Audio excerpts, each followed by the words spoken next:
रत्नागिरीतील 20 पर्यटक जम्मू काश्मीर राज्यात कारगिल येथे प्रशिक्षणासाठी गेले होते। या ग्रुपचे प्रमुख कुणाल देसाई हे होते।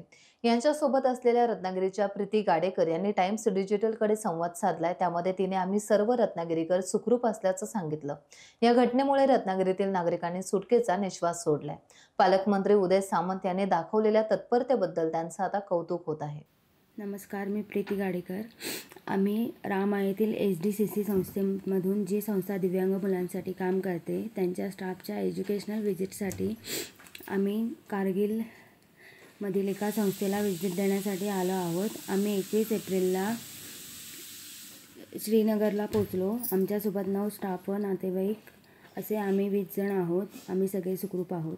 धन्यवाद। टाइम्स डिजिटलला लाईक करा, शेअर करा, सबस्क्राइब करा आणि बेल आयकॉन दाबायला विसरू नका। Times digital.